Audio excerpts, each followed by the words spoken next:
Se abre la audiencia en vista pública en el expediente identificado con el número 5757 del año 2017, formado por apelación de sentencia de amparo en la acción constitucional de amparo promovido por distribuidora El Pedestal, Sociedad Anónima, contra la Sala Segunda de la Corte de Apelaciones de Trabajo y Previsión Social. El secretario general dará lectura a la parte conducente de las consideraciones y a la parte resolutiva del fallo apelado y efectuará las advertencias reglamentarias de la presente audiencia. Queda en el uso de la palabra, señor secretario. Gracias, señora presidenta. La entidad promotora del amparo señaló como acto reclamado la sentencia de 1 de julio de 2016 dictada por la Sala Segunda de la Corte de Apelaciones de Trabajo y Previsión Social, que declaró sin lugar la apelación interpuesta por la amparista en contra de la sentencia de 18 de enero de 2016 proferida por el Juzgado Décimo de Trabajo y Previsión Social del Departamento de Guatemala. La Corte Suprema de Justicia, Cámara de Amparo y Antejuicio, en la sentencia de primer grado fechada el 7 de septiembre de 2017, consideró: la Sala Segunda de la Corte de Apelaciones de Trabajo y Previsión Social, al emitir la sentencia del 1 de julio de 2016, acto reclamado, dilucidó en el caso concreto que existió relación laboral entre las partes.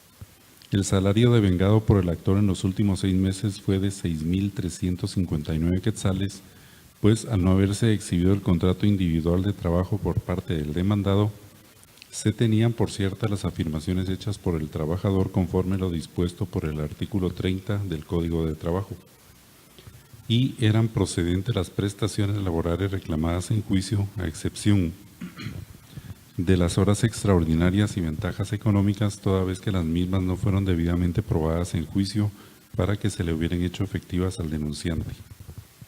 De lo anteriormente referido, esta Cámara, al hacer el examen de las actuaciones que subyacen al amparo, determina que, si bien es cierto que en el acta de adjudicación obrante en el expediente de primera instancia el demandado hizo referencia al salario ordinario devengado por el demandante, lo es también el hecho que para el cálculo del pago de la indemnización debe tomarse en cuenta como base el promedio del salario completo correspondiente a los últimos 6 meses laborados, conforme lo dispuesto por el artículo 1 del Convenio 95 de la Organización Internacional del Trabajo y 82 del Código de Trabajo, como bien lo afirmó la autoridad judicial denunciada.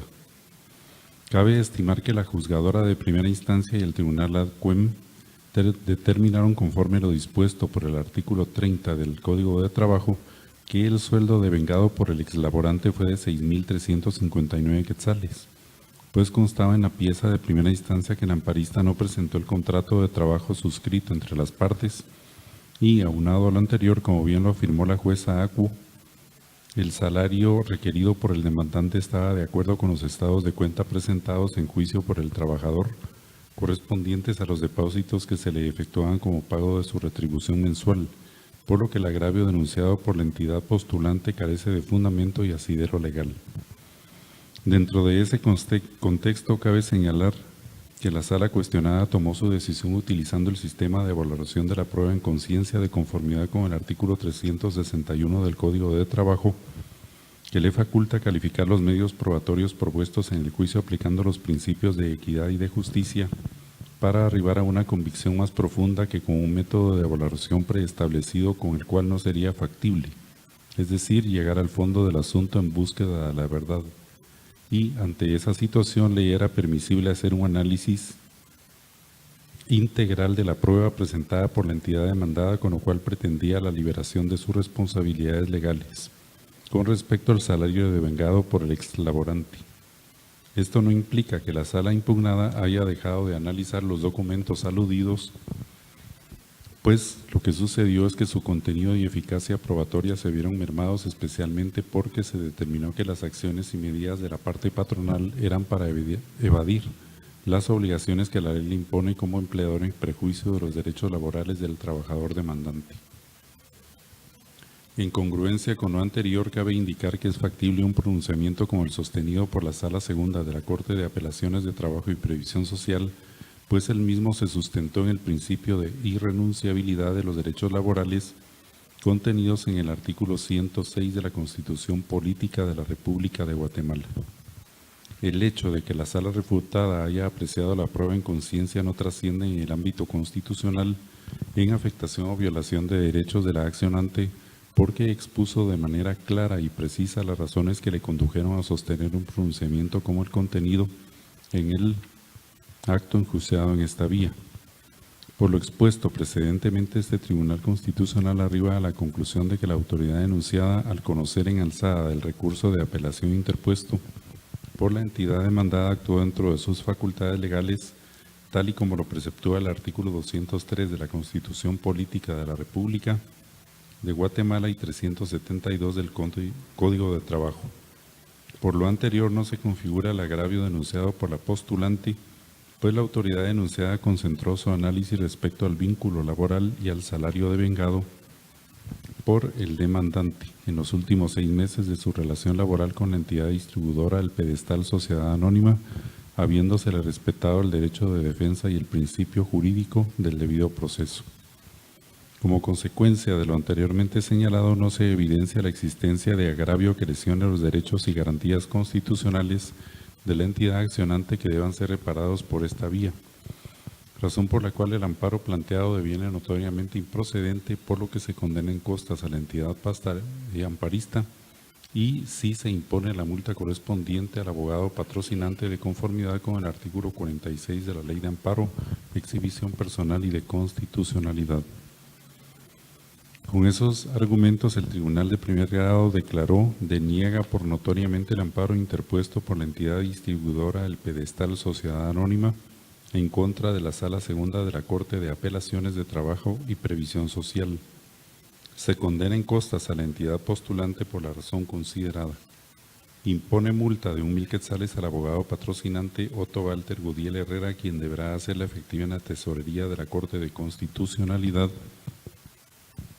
dentro de los 5 días siguientes de estar firme este fallo, la que, en caso de incumplimiento, se cobrará en la vía legal correspondiente.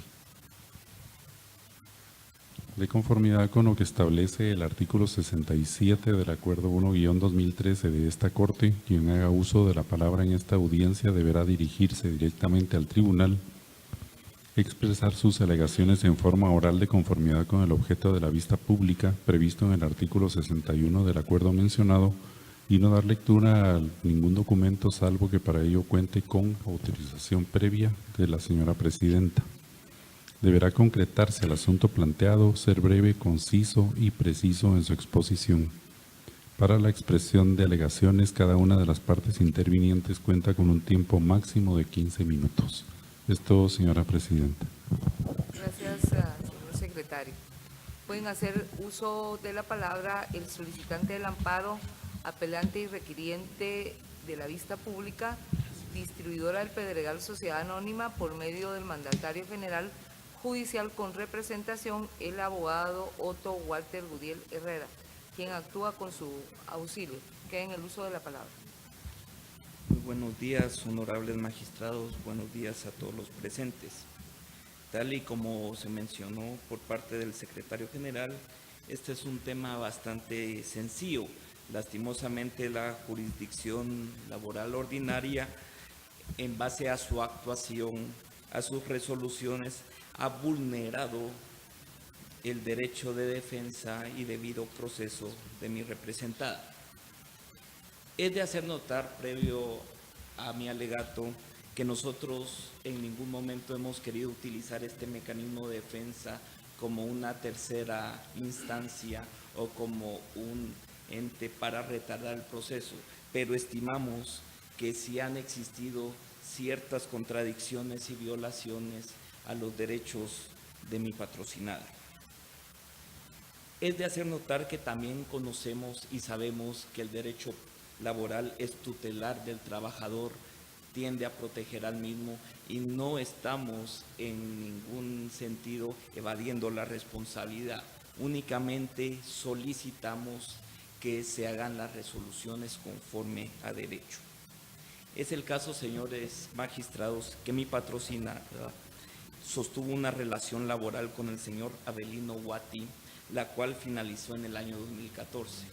Desde el principio, desde que se inició el proceso administrativo, estamos en la disposición de cumplir con nuestras obligaciones laborales, de poder hacer efectivo el monto correcto. Al no haber un acuerdo, se tuvo que recurrir al órgano jurisdiccional competente, en el cual nosotros mismos nos allanamos a las pretensiones del actor, nos opusimos a las que estimábamos que no estaban conforme a derecho, y al ver la sentencia en primer grado pudimos notar que existen una serie de incongruencias entre lo resuelto y lo que se dilucidó en el proceso laboral, en lo que se probó y en lo que se resolvió. ¿Cómo es posible que el Tribunal de Primer Grado Constitucional indique que no se presentaron medios de prueba cuando el propio juzgado de primera instancia de trabajo declaró con lugar excepciones planteadas por nosotros? ¿Cómo es posible que este órgano dictara alguna resolución a favor nuestra si no probamos nada? Indica que existen documentos que indican que el salario que percibía el trabajador era menor, pero no se le da el valor probatorio correspondiente. Ahí existe una falta de congruencia bastante fuerte. Se nos condena en el tema de daños y perjuicios, cuando en nuestra primera comparecencia nosotros acompañamos y pusimos a disposición del actor y del juzgado el cheque de sus prestaciones. Por lo tanto, nosotros nos vulnera que se hagan declaraciones de ese tipo, porque nosotros no estamos evadiendo nuestra responsabilidad, estamos actuando conforme a derecho, pero no podemos permitir que se abuse o que se transgreda nuestros derechos fundamentales de defensa y debido proceso.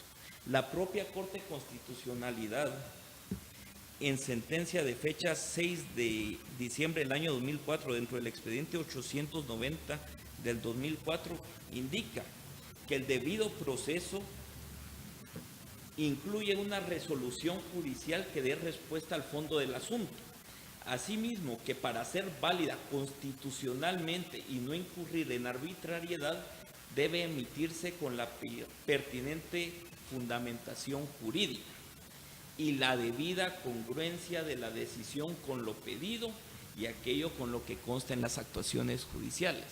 Por lo tanto, se puede apreciar que el debido proceso no es solo seguir lo que manda la ley, sino emitir una resolución congruente y fundamentada con las constancias procesales. Ahí es donde existe la vulneración de los derechos. Ahí es donde el órgano jurisdiccional laboral lesiona nuestros derechos, donde la Corte Suprema de Justicia no pudo valorar y apreciar las situaciones que se le ponía de manifiesto. Nosotros, repito, no queremos evadir nuestra responsabilidad. Estamos en la disposición de cumplir con nuestras obligaciones patronales, pero en base a pronunciamientos legales, jurídicos y constitucionales, en base a lo que sucedió y obra en las constancias procesales. Por todo lo anteriormente expuesto, solicito a este honorable órgano constitucional se sirva a declarar con lugar la presente apelación y que se ordene que se emitan las resoluciones que en derecho corresponden. Únicamente, honorable tribunal. Gracias, abogado Judiel Herrera. Continuamos en la presente audiencia con la intervención de los terceros interesados. Avelino Guati, quien actúa con el auxilio del abogado Víctor Manuel Pérez Cordón, quien queda en el uso de la palabra. Gracias, señor presidente. Honorables magistrados, honorables magistradas. Como dijo el colega, el asunto es sencillo. Este asunto tan sencillo se ha ventilado ya en todas las instancias, lo ha conocido tribunales especializados y todos coinciden en que no existe agravio que reparar por esta vía. Nosotros cuando evocamos audiencias también tuvimos ese sentir, puesto que así es, ahí no hay ningún agravio, como dice el colega, de ese tipo. Y nosotros también consideramos que sí se trata de utilizar el agravio como el amparo como una instancia revisora. una tercera instancia que está prohibida por la ley. Es un mandato bien prohibitivo que sin embargo se sigue utilizando en esta forma. Si vemos las actuaciones que ha realizado la parte interponente, en todos ha esgrimido el mismo argumento. Comenzó con el juez de primera instancia. El juez fundamentó perfectamente su actuación, sin embargo para ello no es suficiente. Recurren en apelación, la honorable sala revisa y vuelve a analizar y convergen que si el juez actuó apegado a derecho. Después plantea amparo porque no está conforme con lo que dos tribunales especializados indican. Cuando le corren audiencia al Ministerio Público refiere también que no converge, no hay ningún agravio que reparar por esa vía, puesto que también es un análisis un poco más profundo y llega a la conclusión de que se actuó correctamente, apegado a derecho. Ahora viene ese tribunal y nuevamente utiliza los mismos argumentos. ¿Será esto instancia revisora? ¿Será una tercera instancia? Pensamos nosotros que eso no es correcto. No hay nada nuevo en esos alegatos, que ya han sido revisados varias veces y se convergen en unos. Por esta razón, honorables magistrados, señora Presidenta, yo solicito, en nombre de mi patrocinado, que se confirme la resolución venida en grado y se condenen costas a la parte vencida y al honorable colega por utilizar inadecuadamente este medio extraordinario de defensa, que no es el apropiado para este. Gracias. Gracias, abogado Pérez Cordón. Continúa en la intervención el Ministerio Público a través de la Fiscalía de Asuntos Constitucionales, Amparos y Exhibición Personal por medio de la agente fiscal, abogada Ruth Jessica López, quien actúa con su auxilio. Gracias. Buenos días, honorables magistrados, abogados, abogadas y demás público que nos acompaña. En el presente amparo, el Ministerio Público comparte el criterio sustentado en la sentencia de fecha 7 de septiembre del año 2017, por medio de la cual la Corte Suprema de Justicia, Cámara de Amparo y Antejuicio, denegó el amparo solicitado por la entidad distribuidora del pedestal Sociedad Anónima. En ese sentido, al analizar el acto reclamado de fecha 1 de julio del año 2016, se considera que la autoridad recurrida actuó de conformidad con lo establecido en el artículo 1 del Convenio 95 de la Organización Internacional del Trabajo respecto a la protección del salario y el artículo 82 del Código de Trabajo. Pues es evidente que quedó debidamente comprobado tanto en primera como en segunda instancia que el señor demandante devengaba mensualmente la cantidad de 6.359 quetzales. Esta situación quedó debidamente acreditada, pues la parte demandada no presentó el contrato de trabajo respectivo que se le solicitó fuera debidamente presentado en el juicio laboral de mérito.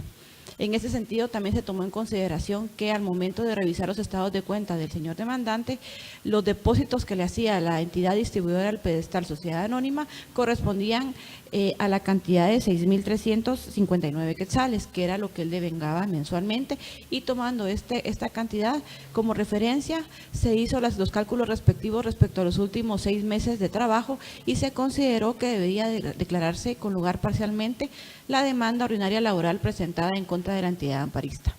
En ese sentido, esta Fiscalía considera que no existe agravio o relevancia constitucional que haga procedente el otorgamiento del presente amparo, pues es evidente que la autoridad recurrida actuó de conformidad con lo establecido en el artículo 372 del Código de Trabajo, norma legal que le permite confirmar el auto conocido en apelación. Es oportuno indicar además que esta Corte ha indicado que por su naturaleza subsidiaria y extraordinaria, el amparo no puede constituirse en una tercera instancia revisora de lo resuelto por los tribunales de jurisdicción ordinaria.